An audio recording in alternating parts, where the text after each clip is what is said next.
What an absolute nonsense we've seen during this last week as politicians made all the wrong decisions about the AstraZeneca vaccine. Instead of leaving it in the hands of the science experts, they once again suspended major vaccination campaigns in a number of European countries, which they quickly reinstated just 3 or 4 days later when the World Health Organization and the European Medicines Agency told them that the vaccine was safe, as its benefits in combating COVID-19 far outweigh the risks of any side effects that have been experienced by a small number of those vaccinated.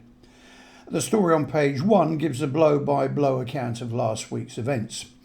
And still on the subject of politics, we report on the decision by Oruella Council to take the Coastal Authority to court following their refusal to repair the road that runs along Laglea Beach in Campermore. The road has been unusable for very nearly 2 years, causing residents to make a 3-kilometre detour if they wish to get to the facilities or the local medical centre. Information on scrapping your old car on page 4, something that needs to be done properly if you don't want to take the risk of it reappearing illegally many years later. While on page 6, we look at the decision by Spain to open up its borders once again, with the arrival last Friday in Palma of hundreds of tourists from Germany, where the coronavirus situation is not in a good position at all.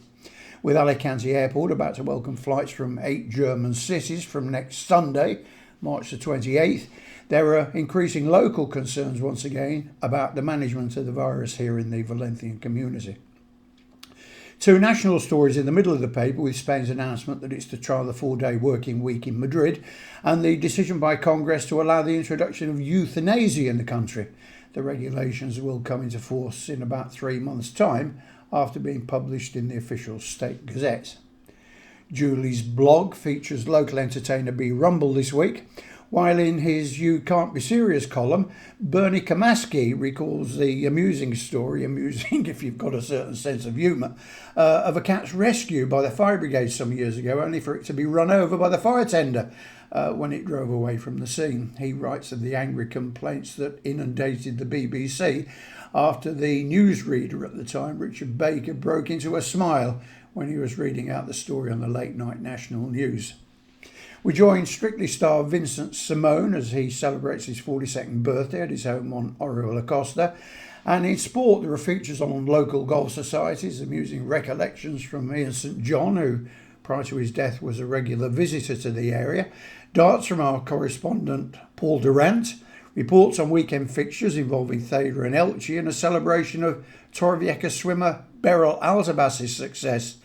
Beryl features on 7 occasions in the FINA World Masters top 10 rankings in her 75 to 79 years age category. But of course, there's nothing like the real thing.